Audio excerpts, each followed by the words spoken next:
2008 ముంబై దాడుల సూత్రధారి రాణాను ఎట్టకేలకు అమెరికా నుంచి ఎన్ఐఏ అధికారులు భారత్కు తీసుకొచ్చారు. అసలు ఒక డాక్టర్ నుంచి ఆయన నరహంతకుడిగా ఎలా మారారు, ఎలా చిక్కారు, అతన్ని అమెరికా నుంచి ప్రత్యేక విమానంలో తీసుకురావాల్సిన అవసరం ఏముంది? నిజంగా ఆయన అంత డేంజరా?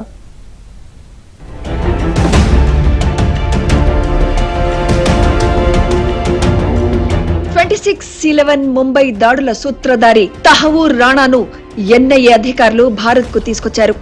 అమెరికా నుంచి వచ్చిన ప్రత్యేక విమానం ఢిల్లీలోని పాలం ఎయిర్పోర్ట్ లో ల్యాండ్ అయింది. ఎన్ఐఏ ఆఫీస్ దగ్గర కట్టుదిట్టమైన భద్రతను ఏర్పాటు చేశారు.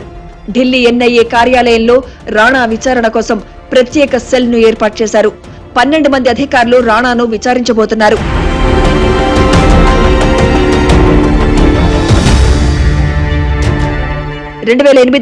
నవంబర్ 26 భారతదేశానికి ఒక బ్లాక్ డే. ముంబైలో జరిగిన ఉగ్ర దాడిలో 170 మందికి పైగా ప్రాణాలు కోల్పోయారు. దాడికి పాల్పడిన ఉగ్రవాదుల్లో ఒకడైన అజ్మల్ కసబ్ ను సజీవంగా పట్టుకుని విచారణ అనంతరం ఉరితీశారు. అప్పటి నిందితుల్లో పాకిస్తాన్ సంతతికి చెందిన కెనడా పౌరుడైన తహవూర్ రాణా ముఖ్యుడు. 2009లో అతన్ని FBI అరెస్ట్ చేయగా రాణాను తాత్కాలికంగా తమకు అప్పగించాలంటూ జూన్ 2020లో అమెరికాను భారత్ అభ్యర్థించింది. భారత్ ప్రధాని నరేంద్ర మోదీ అమెరికా పర్యటనలో సైతం తహవూర్ రాణాను భారత్ కు అప్పగించాలని కోరారు. అందుకు అమెరికా అధ్యక్షుడు ట్రంప్ ఆమోదించారు. తర్వాత రాణాను భారతదేశానికి అప్పగించడానికి అమెరికా సుప్రీం కోర్టు జనవరి 25, 2024న ఆమోదం తెలిపింది.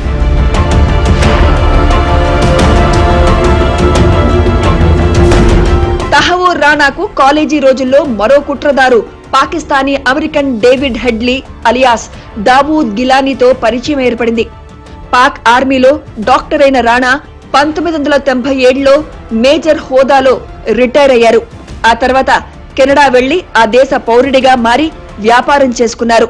అనంతరం రాణా USA లో వీసా ఏజెన్సీ పెట్టగా ముంబైలోని కీలక లక్ష్యాలపై నిఘా పెట్టిన హెడ్లీ అతన్ని కలిశాడు.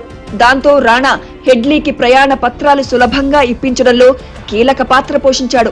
హెడ్లీ తరచూ ముంబై వచ్చి దాడులు చేయాలనుకున్న ప్రాంతాల్లో రెక్కి నిర్వహించారు. పాక్ ISI సహకారంతో ఉగ్రవాదులు ముంబైలో దాడికి పాల్పడ్డారు.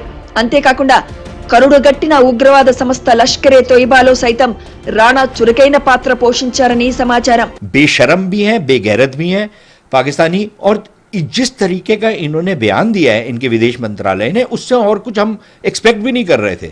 अंतर्राष्ट्रीय किसी भी दहशतगर्दी के इंसिडेंट में तो पाकिस्तान का यही एटीट्यूड रहता है. देखिए जी, हम तो खुद लड़ाई कर रहे हैं, हमको क्या पता. देखिए जी, ये तो किसी और देश का वासी है, हमको क्या पता. अरे भाई, वो और देश का है तो तुम्हारे यहाँ आके ट्रेनिंग क्यों लेके गया? तुम्हारे यहाँ आके जो तुम्हारे मौलवी हैं उन्होंने उसके मन में जो जहर भरा है वो कैसे आपने कर दिया? जब लंदन में 7/7 के अटैक्स हुए, वैसे तो लंदन में जो सरकार है वो भी इन्हीं के साथ मिली जुली है, लेकिन जो लंदन में जो अटैक हुए 7/7 के, उसका जो मुख्य आरोपी था वो पाकिस्तान में क्या कर रहा था भाई? హెడ్లీ రాణా అమెరికా పోలీసులకు చిక్కారు. తనను అమెరికాలోనే విచారణ చేపట్టాలని, భారత్ కు అప్పగించొద్దని కోరారు రాణా. తన ఆరోగ్యం బాగాలేదని, తాను ముస్లిం పాకిస్తానీ సైన్యంలో పనిచేశాను కాబట్టి ఇండియాలో తనను హింసిస్తారని అమెరికా సుప్రీం కోర్టుకు విన్నవించారు.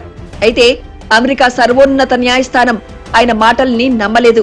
लेकिन ये कंटिन्यूस प्रोसेस है गवर्नमेंट का, कोई कौन किधर मिनिस्टर है वो, बट गवर्नमेंट ऑफ इंडिया में हम प्रयास कर रहे थे उसको लाने के लिए, क्योंकि ये 26/11 का जो मामला था वो डिगअप करना बहुत ज़रूरी है, आज भी ज़रूरी है. जो केसेस चले, आपको पता होगा कि कसाब को फांसी दिया था, अफजल गुरु को फांसी दे दिया था. ये हमने किया था सुप्रीम कोर्ट के डायरेक्शन से. हम तो अभी देखेंगे ये अपना कितना कहाँ तक हम कर सकते हैं. తహవూర్ రాణా రాకముందే భారతదేశంలో హై అలర్ట్ ప్రకటించారు. హోంమంత్రి అమిత్ షా, విదేశాంగ మంత్రి S జయశంకర్ తో జాతీయ భద్రతా సలహాదారు అజిత్ దోవల్ భేటీ అయ్యారు. లష్కర్ టెర్రరిస్ట్ తహవూర్ రాణాపై పాకిస్తాన్ దొంగ నాటకం మొదలుపెట్టింది. రాణా తమ పౌరుడు కాదని, ఆయనకు కెనడా పౌరసత్వం ఉందని స్పష్టం చేసింది. పాకిస్తాన్ అరాచకాలను అంతర్జాతీయ వేదికలపై బయట పెట్టడానికి రాణా విచారణ ఉపయోగపడుతుంది.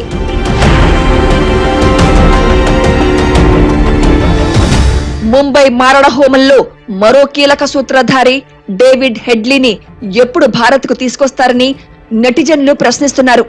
తనను భారత్, పాక్, డెన్మార్క్ కు అప్పగించవద్దని 2010లోనే యుఎస్ అధికారులతో హెడ్లీ ఒక ఒప్పందం చేసుకున్నారు. ముంబై దాడుల్లో ప్రమేయం ఉందని, లష్కరే తోయిబా, పాకిస్తాన్ ఐఎస్ఐతో సంబంధాలున్నాయని అమెరికా దర్యాప్తు సంస్థల ఎదుట హెడ్లీ అంగీకరించారు. 26/11 దాడికి ముందు 8 సార్లు హెడ్లీ భారత్కు వచ్చాడు. ఆ సమయంలో 231 సార్లు రాణాతో సంప్రదింపులు జరిపాడు. రాణా, హెడ్లీ కలిసే ముంబై మారణ హోమానికి వ్యూహరచన చేశారు. దాడి జరిగి 17 ఏళ్లైనా ఈ కేసు విషయంలో భారత ప్రభుత్వం కఠినంగా ప్రవర్తించడం చూస్తే ఉగ్రవాదంపై ఇండియా ఎంత కఠినంగా ఉందో అర్థం చేసుకోవచ్చు. రాణాకు ఉరిశిక్ష విధించాలని పలువురు డిమాండ్ చేస్తున్నారు.